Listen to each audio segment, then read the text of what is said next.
I love almost everything about our original series, but it was always very white. And that was something that was never sat really well with any of us. And so to be able to go back and change that and let's keep what's good and let's widen it and improve it.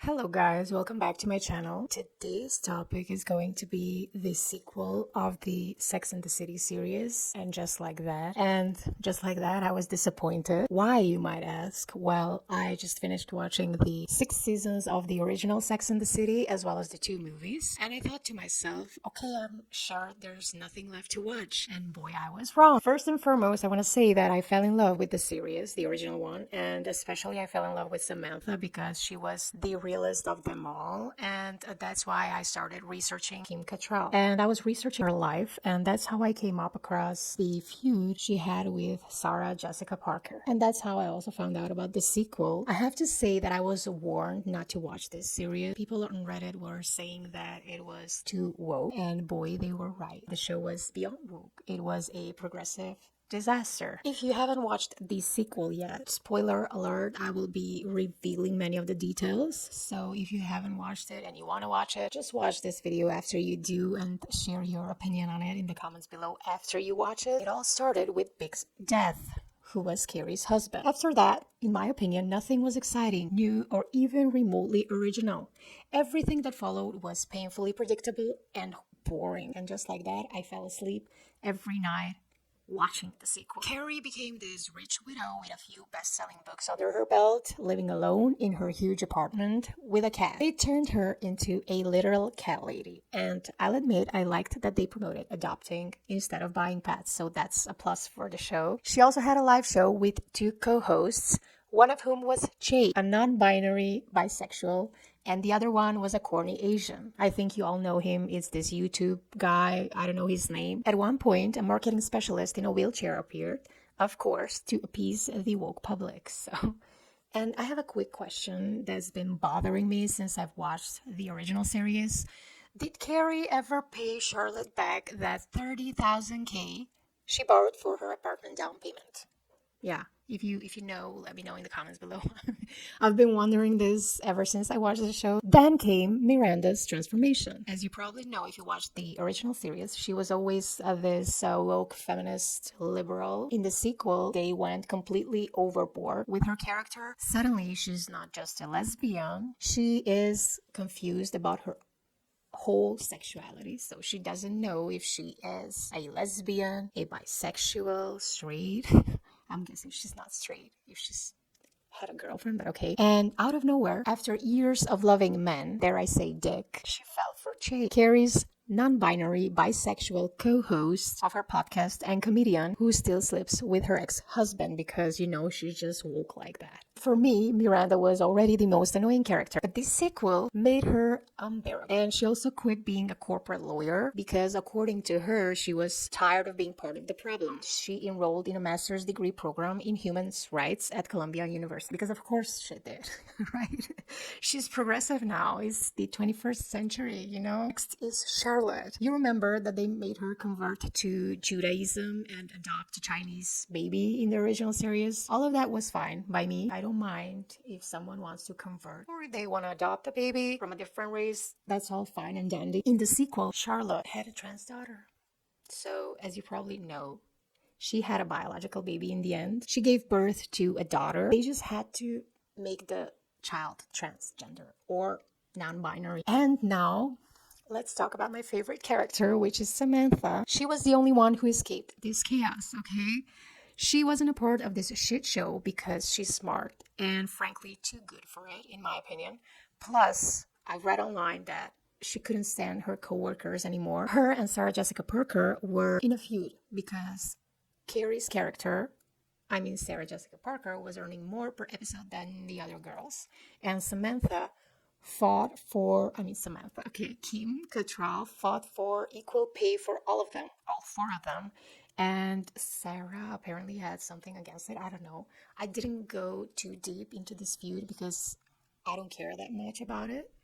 I just know the basics of it. If you have more details, share them in the comments. So in short, it was all about the money. Although I didn't research it further, I think it went deeper than just the money. What made me like Samantha's character, or the actress, even more, is the fact that she just knew when to quit. She even said in her own words, "It's a wisdom to know when to stop." And she was absolutely right. She didn't return for the sequel because she knew what was coming, which was a mess of forced wokeness that would have probably turned her into some ridiculous caricature. And because she's a total queen, she did agree to a 1-minute phone call with Carrie at the end of season 2. They placed this clip of her at the end of the finale, clearly to trick us into thinking that she would return. How they excluded her from the sequel was also very disrespecting, in my opinion. It was just insulting.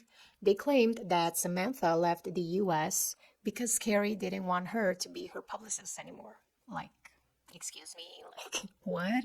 Samantha would never ghost her best friends over something so petty, right? If you watch the original series, I'm sure you know that she was a very good friend. And whoever came up with that storyline clearly never watched the original series, in my opinion. It would have been better if they just said that her cancer was back and she passed away. I think it would have been much cooler if they created a series dedicated to their childhood, teenage days, and so on. So how they became the people that they became later in life. But let's get back to the sequel. Because Samantha wasn't in the sequel, they tried to make up for her absence by stuffing in a bunch of new characters to tick all the diversity boxes. Some worked, like Seema, who is this confident, stylish Indian woman, a teacher with braids, obviously, struggling with IVF.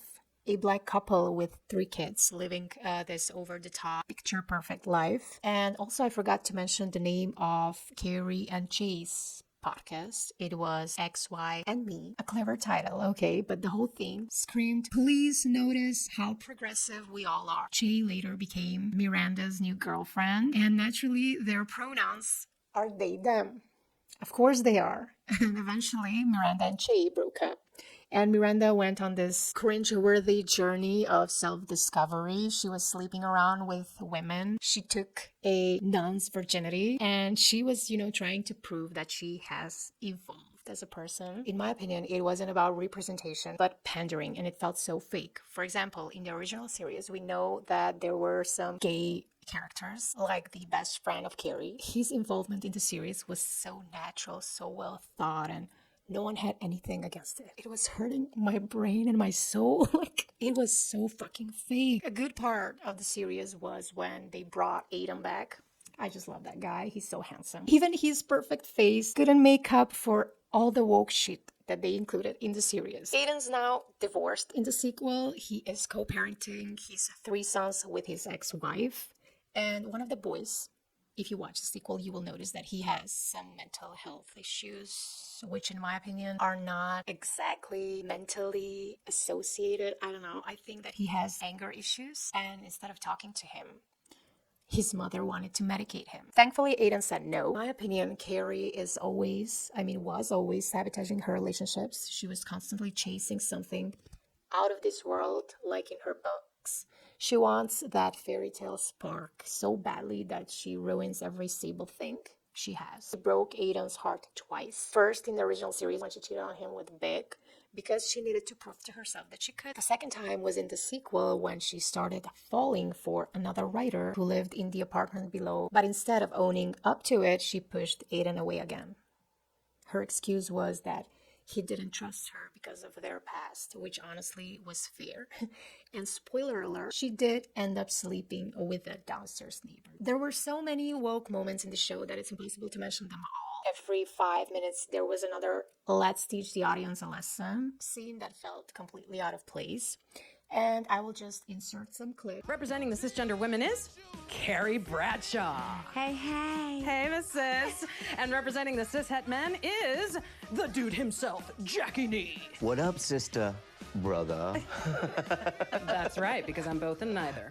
I am Che Diaz, your host and queer, non-binary, Mexican-Irish diva, representing everyone else outside these 2 boring genders. Woke moment. I left corporate law recently after almost 30 years because I couldn't be part of the problem anymore. I was at home watching CNN when the Muslim ban was initiated, and I saw all those attorneys out at the airport offering assistance, and the next thing I knew, I was in a cab going to JFK to do something, anything, because, my wearing a pink pussy hat just wasn't cutting it. I'm sorry, I didn't catch a lot of that. One of the important takeaways I got from how to be an anti-racist is if you see something, you have to speak on it. You have to call it out. Well, that's very noble of you, even if a tad bit white savior complex. I don't feel like a girl. Oh. Well, sometimes I don't feel like a girl either. You know, a lot of people have no idea how to process gender individuality. And that is because every time we are represented in mainstream media, we have to be from some other galaxy, right? Or like some super skinny model. Or like an ethereal magical elf with an ethereal magical elf septum nose ring. Oh, and check it out. When we are earthbound, we are always at a murder scene, never at a birthday party. Oh, and there's always only one of us, never with a friend.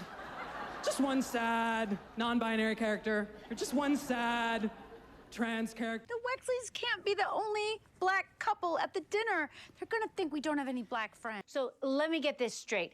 Everyone at school is now calling you Rock, even your teachers. Yeah, they're cool with it.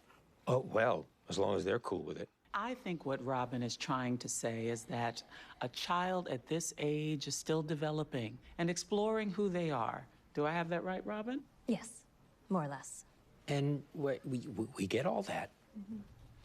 We're a little taken aback that this particular child was allowed to adopt a new name without the parents being informed. I honestly had no idea that you didn't know. Did you, Robin? I did not, Laura. Rock never gave us any clue that their parents were resistant to their changing identity. There? Did you just say there? We are not resistant, Robin. And according to my reading, Laura, there is a wide range in this type of exploration. So we are just trying to figure out how seriously we should take this. This is a very supportive environment for all children. Cisgender, gender fluid, non-binary, trans. Exactly. This is a journey that we are all on together. We're here for you, and we can recommend a therapist, support group, peer counseling, whatever would help. Wait, therapy? Counseling? What happened to the part about a child this age is still growing and exploring? That's still true. But Rock is very clear. And in matters such as this, we take our cues from the children. We're talking about a 12-year-old here. Rose would eat ice cream for every meal if it was up to her. Rock. I had sex with Che at Carrie's apartment after the surgery when we thought she was asleep. What? I can't give you anything traditional. That is not who I am. That's fine. That is great. I don't want traditional. I hate traditional. Traditional got me here. I am done with traditional. I just want you and me and you and me. Is this a strap-on or a cat toy? Can we move this along? I've got a set at the Comedy Store at 9. This is a lot of work for something that I don't even know if I'm philosophically or spiritually into. You okay with this? Thank you for asking. I need to think about this for a minute because my visceral reaction is no, but maybe that's just fear of the unknown because, I mean, how will I ever know unless I try it? We're all here. It's kind of hot. It's getting less hot the more you talk. Carrie! It's an emergency! I'm around the corner from you! Do you have any condoms? Is this a Jewish dinner? Mm-hmm. You know, the Holocaust is a hoax, right? Get out! I also forgot to mention that Steve is wearing hearing aids in the sequel, which was their attempt at representing people with hearing impairment. And all that was great because my brother actually wears hearing aids, so they didn't have to include everything they could think of in the show. It was just too much for me, and it was too fake and too woke. Now, I don't want to be that bitch who complains about everything, so I'm gonna actually give credit where credit is due, mention a few things that I really, really liked about this sequel. First, they brought awareness to prostate cancer. Charlotte's husband, Harry, was diagnosed with it and had surgery, which I thought was a very important topic to touch on. Second thing I liked, they encouraged parents to talk about safe sex with their kids. However, I have to say, I didn't like it when Charlotte was running around town looking for condoms for her older daughter who was about to have sex for the first time and didn't have protection on hand, so I didn't like that. Third thing I liked about the show is the black couple with 3 kids who went through a miscarriage. I actually appreciated how they handled that storyline. They didn't make the female character consider an abortion because she was in her mid-40s. Instead, she decided to keep the baby. It was a very raw and emotional story, and I respected that choice. Fourth thing that I liked about this show was the overall message was about love and acceptance, and I cannot argue with that. Yes, it was messy, confusing, and a bit forced, but I like to believe that the creators and everyone involved in the show didn't have bad intentions. They were trying to show that everyone deserves love. The fifth thing I liked about this show, which is also the final thing, is the final message was genuinely beautiful. Carrie slowly accepted that maybe it's okay to end up alone, that being single isn't a tragedy, that it isn't the end of the world. You don't have to marry someone just to be married. You don't have to have kids just to be a parent. And honestly, you don't have to sleep with half of the city on your way to finding the one, okay? And maybe it's better to be abstinent for a while, focus on yourself, and let life unfold naturally. Just stop waiting for someone else to make your life exciting and worthy, and just do it yourself. It's a lot of wokeness in the show, but if you want to watch it, go ahead. If you did watch it, share in the comments what is your opinion. Thank you for watching, guys. Subscribe, like this video if you liked it, and I'll see you in my next one. Bye.